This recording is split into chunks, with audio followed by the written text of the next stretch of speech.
After checking out the correlation, we are dropping couple of features again and we are again checking out the info. The next thing that we did is the name type suit. Basically here my idea was to check out the labels of the category and try to understand what are the labels, like whether they are balanced or not, those things. And since we cannot just get rid of all the features or based on the missing values, here we have to find out some way to impute those missing values with a value which will make the most sense. For example, here for the name type suit, as we can see, name type suit, it might be if the applicant was accompanied by someone when he or she came for the application. So for most of the people, it was the column like they were unaccompanied. So wherever we are seeing missing value in this particular feature, we can replace it with unaccompanied.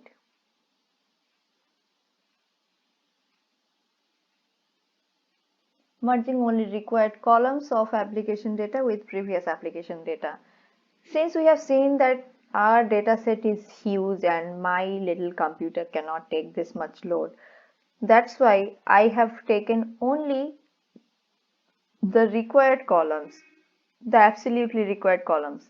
Since the target column, which will tell whether the applicant has payment difficulty or not, is available only in application data, not in the previous application data. That's why we are just taking that target column and we are trying to merge with the previous application just to compare the history of these applicants. Of course, because wherever a applicant is like applying for the loan for the first time, definitely this person will not have an entry in the previous application data. So we'll just have the customers who are coming from old time. We have also checked statistical summary like count, mean, standard deviation, and the next thing. This will make more sense when we'll start visualizing the data. So that's the second thing I did. Box plot will give us an idea about the outliers. As we can see here, this is the lower bound, this is the upper bound, and all these are outliers in amount annuity, amount down payment. So we just float and capped the data. Actually not float because there is no outlier in the lower part, there are only outliers in the upper part. So we have capped the data with 99 percentile value.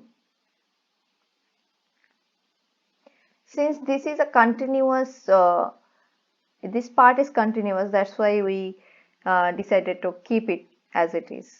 We have capped only the part where it like sort of discontinued. Next, we are checking the data imbalance. So data imbalance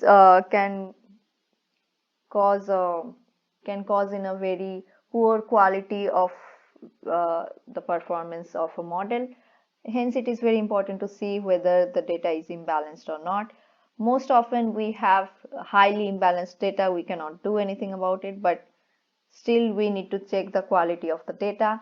And for the sake of checking the quality of the data, we checked it, and here's the graph. We can see that uh, most of the loans are approved. There are a couple of refused, there are some unused and cancelled as well, but this is not visible because of the scale. Maybe if we could zoom in this part, probably we would have seen that. But the point is the data is highly imbalanced, where the majority of the loans are approved and some are refused, very few are refused. Then even though we can have a quick look and we can talk about it, I wanted to take out the numbers as well. So I got the percentage of previously approved loan applicants that defaulted in current loan, 7%. So what does that mean? Previously, whose loan was approved,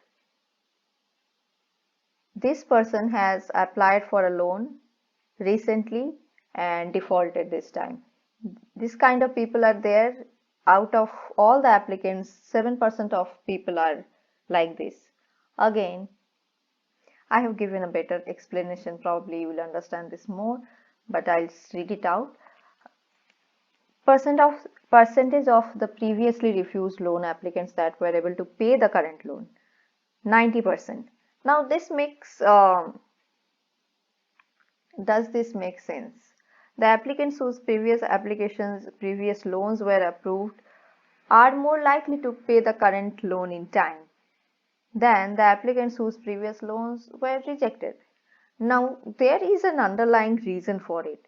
Previously, when the loans were approved, definitely it is because looking at their salary, looking at their financial status, if they are staying in a rented house, if they are a student or a working person, and whatnot. There will be so many things that were considered when approving the last loan.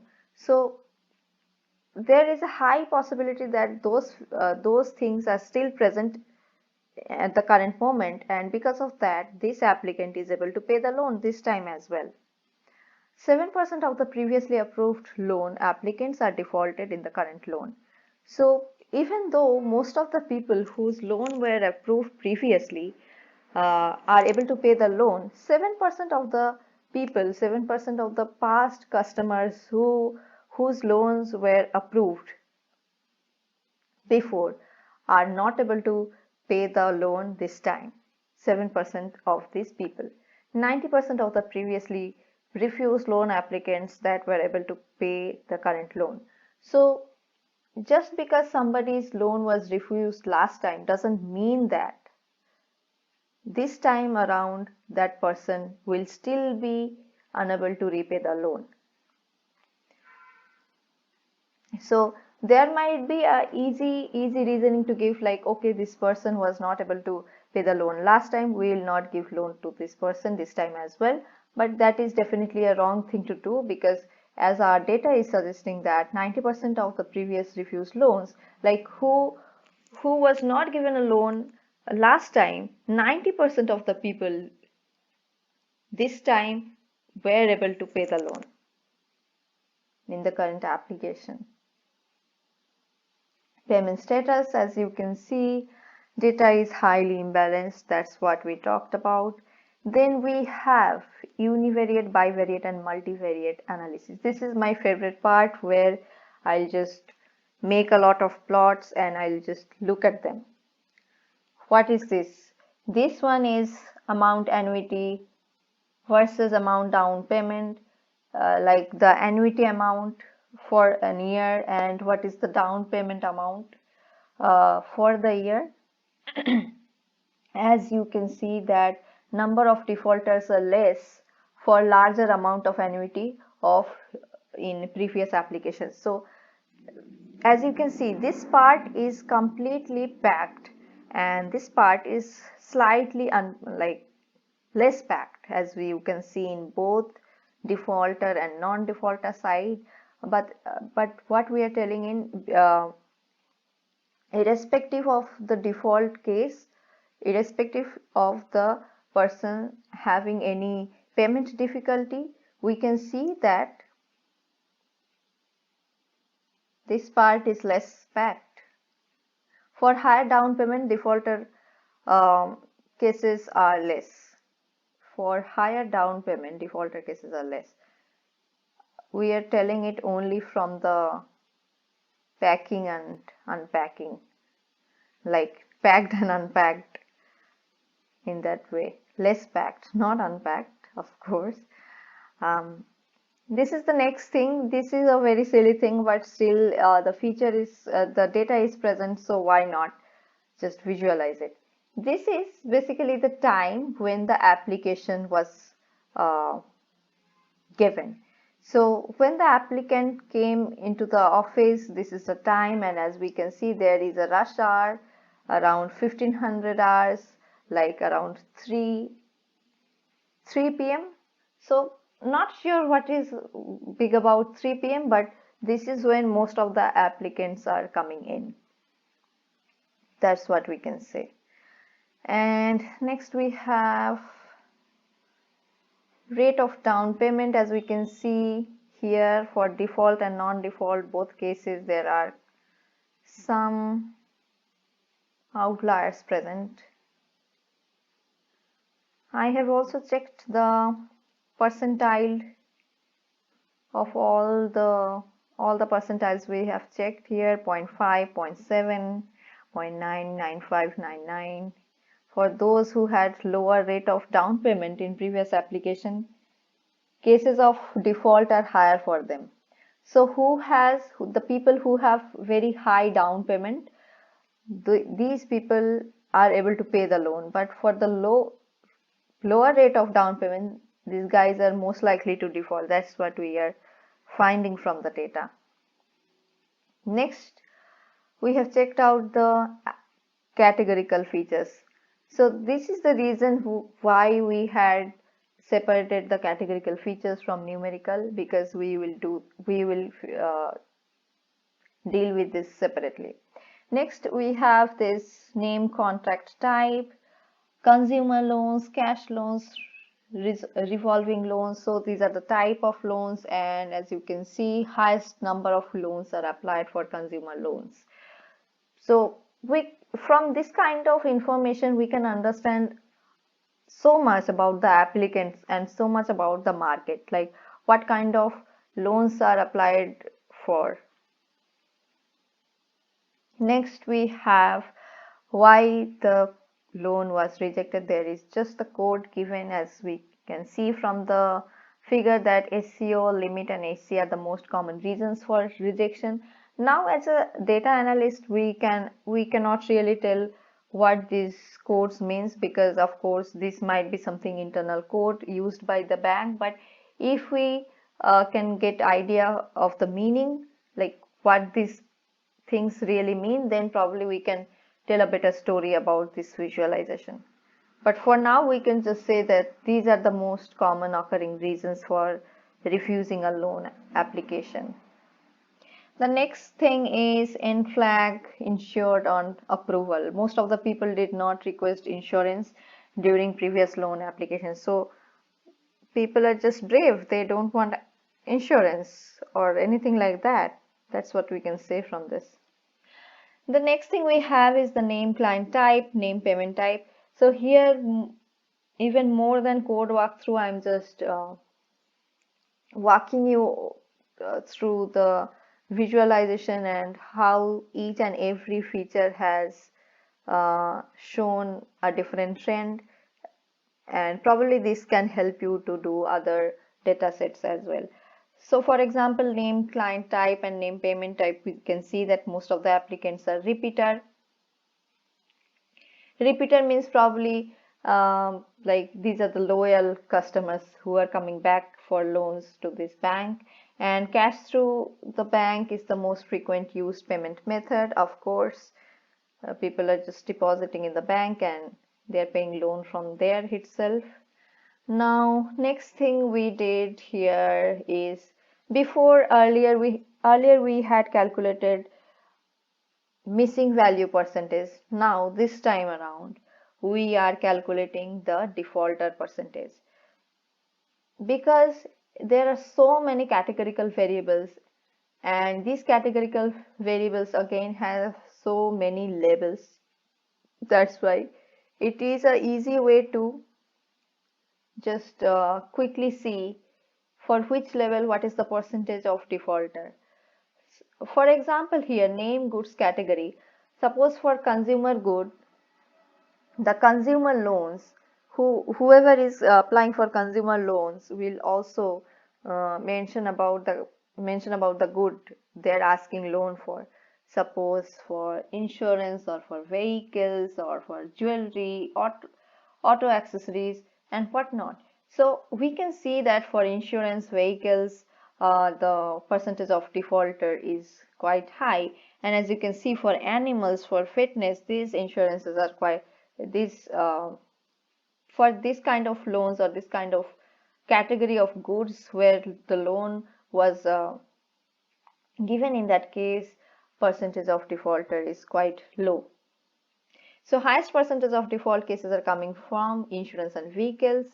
Next we have name portfolio. Here for cards we can see the, oh my god, what is this?